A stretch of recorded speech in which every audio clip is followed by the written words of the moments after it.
नमस्कार। Welcome to our YouTube channel Trinity Cures, जहाँ पे हर एपिसोड में हम होम्योपैथी के बारे में चर्चा करते हैं जाने माने होम्योपैथी विशेषज्ञ डॉक्टर अजीत सिंह राजपूत से। नमस्कार। आज हम डॉक्टर से चर्चा करने वाले हैं सोराइसिस के बारे में। डॉक्टर, वैसे तो चमड़ी के काफ़ी सारे रोग हैं, हम देखते हैं कि आजकल लोगों को काफ़ी सारी परेशानियां होती हैं। तो सोराइसिस एग्जैक्टली क्या होता है, उसके सिम्टम्स क्या होते हैं? अभी ऐसे देखा जाए तो आजकल हमारा खाना पीना, लाइफस्टाइल, हमारे आसपास पोल्यूशन भी बहुत है। तो उस वजह से हमारे स्किन, हेयर ये बहुत अफेक्ट होती है। इसलिए लोगों को चमड़ी की बीमारियां बहुत जल्दी होती है। और पर्टिकुलरली अभी तो हम लोग देखते हैं कि एलर्जीज बहुत सारी होती है। सोरियासिस पहले सोरियासिस के हम लोग बहुत कम मरीज देखते थे। अभी सोरियासिस के पेशेंट भी बढ़ते हैं। सोरियासिस बेसिकली जैसे मेडिकल टर्मिनोलॉजी में बोला जाता है कि ऑटो इम्यून डिसऑर्डर। ओके। इसके पीछे की होने के पीछे की कोई वजह नहीं होती। आपकी बॉडी की इम्यूनिटी में कुछ डिस्टरबेंस आता है, जिसकी वजह से क्या है कि स्किन ओवर ग्रोथ करती है। ओके। जनरली क्या होता है सोरियासिस में, आपको स्किन पे पेचिस आते हैं। वो पेचिस के ऊपर सिल्वर कलर या सफ़ेद कलर की पपड़ी जमती है। अगर आप उसको निकालते हो तो खुजली आती है, ब्लड भी निकलता है। जनरली सोरियासिस धीरे धीरे वो बढ़ता जाता है। अधिकतर लोगों को सिर पे बहुत होता है। जब सिर पे जब ये बीमारी आती है तो बहुत ही इरिटेटिंग होती है। सोरियासिस भी अगर देखा जाए तो मॉडर्न साइंस में बड़ी मुश्किल से मिटता है या कंट्रोल।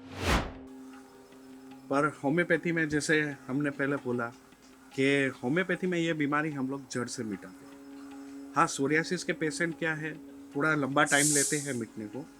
कभी कभी देर जाता है उनकी बीमारी मिटाने में, लेकिन धीरे धीरे धीरे पेचिस आना कम होते जाते हैं और तकलीफ धीरे धीरे कम होती है, खुजली कम होती जाती है और थोड़े टाइम बाद जो स्किन पे इरप्शन आते हैं वो भी कम हो जाते तो डॉक्टर, ये एक जगह पे नहीं रहता है, ये मतलब हैं। फैलता है? हाँ, ये फैलता है। अच्छा। कॉमनली शुरुआत होती है पैर में, हाथ में, ओके। कभी जॉइंट पे, एल्बो पे, नी जॉइंट पे। कभी कभी वो केवल सर में होती है या फिर बगल में, हिप्स में। जिस पार्ट पे ज़्यादा प्रेशर आता है वो जगह पे भी अच्छा। ये इरप्शन होते हैं। दूसरी बार क्या है कि एक या दो पेचिस रहते हैं, कम पेचिस रहते हैं जो बढ़ते नहीं हैं। और कभी कभी क्या बोलते हैं कि ट्रिगर पॉइंट, जैसे ट्रिगर पॉइंट हम लोग ऐसे समझाते हैं कि आपको सोरियासिस है परसों से है, लेकिन ठीक है, आपको कुछ जगह पे ही आपको उसके अफेक्शन है या इरप्शन है। कभी क्या हुआ कि आपकी लाइफस्टाइल थोड़ी चेंज हुई, यानी स्ट्रेस बहुत आया, या फूड आपका अनइवन हुआ, या कुछ बीमारी हुई आपको, उसके बाद से ये एकदम से बढ़ने लगता है। अच्छा, तो हेल्दी पर्सन जिसको कोई प्रकार की इश्यू नहीं है, प्रॉब्लम्स नहीं है, उसको? हाँ, ये सारी बीमारियां हम लोग ऐसा नहीं कह सकते कि किसी पर्टिकुलर पर्सन को ही हो सकती है। अच्छा। ये किसी को भी हो सकती है। ओके। बस होम्योपैथी में हम लोग ये बताते हैं auto immune disorder. Auto immune disorder क्या है कि इसके पीछे की कोई वजह अगर आप पता करने जाओ तो नहीं मिल पाती है। तो जैसे आपको पता है कि होम्योपैथी में हम लोग व्यक्ति को समझते हैं, मरीज को समझते हैं, उसमें क्या क्या दिक्कत है, उसका नेचर कैसा है, उसकी लाइक डिसलाइक, लाइफ में क्या क्या स्ट्रेस है उसको, ये उसके क्या क्या परेशानियां हैं। और उस तरह से हम लोग रूट कोज पे जाते हैं कि इसका सोरियासिस बढ़ने का ट्रिगर पॉइंट क्या है, या तो उसको सोरियासिस होने का की वजह क्या है। वजह क्या है? और वो रूट कोज पे हम लोग मेडिसिन देते हैं। ओके। जैसे हमने बताया आपको कि हमारी जो दवाई है वो हेल्दी ह्यूमन बीइंग पे प्रूव की जाती है।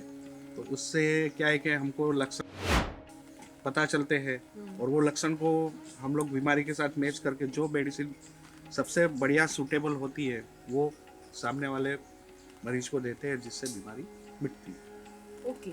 और इसकी ट्रीटमेंट क्या होती है? जैसे आपने बताया कि लॉन्ग टर्म को भी आप क्योर करते हैं जड़ से निकालने के लिए, एनी पर्टिकुलर ट्रीटमेंट जो जो हम फॉलो करते हैं होम्योपैथी में? हाँ, होम्योपैथी में जैसे बहुत सारी दवाइयाँ हैं जो सोरियासिस में बहुत काफ़ी अच्छा काम करती है।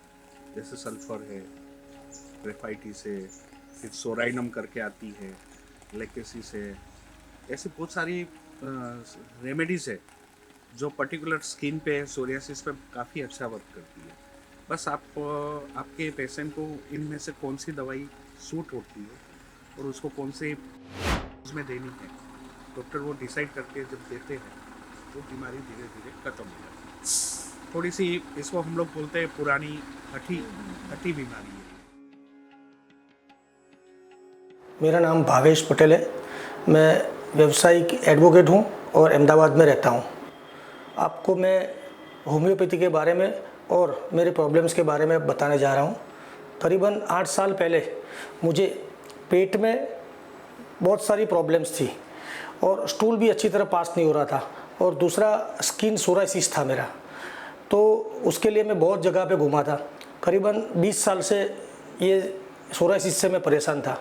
एलोपैथिक करवाई, आयुर्वेदिक करवाई। मेरे फ्रेंड ने मुझे रेफरेंस दिया ट्रिनिटी होम्यो केयर का, तो मैं बापू नगर गया, उनके साथ कंसल्टिंग करवाया। तो धीरे धीरे शुरुआत में मुझे ऐसा लगा कि ये धीरे धीरे काम कर रही है। उसके 20 साल पुराना मेरा सोराइसिस का जो स्किन डिसीज़ था वो पूरा हो गया, कंप्लीट हो गया। हर तरह की परेशानी दूर हो गई। मेरे पेट की परेशानी भी हर तरह की दूर हो गई, और मेरी फैमिली और हम सब डॉक्टर अजीत सिंह राजपूत के थ्रू ये होम्यो केयर की सारवार ले रहे हैं। और आज की तारीख में, गए वीक में मुझे और मेरी वाइफ को चिकनगुनिया हुआ था, तो उसमें भी डॉक्टर अजीत सिंह ने होम्योपैथी की सारवार शुरू की। आज मैं आपके सामने बैठा हूँ, 1 वीक के बाद मुझे हर तरह के प्रॉब्लम सॉल्व हो गए।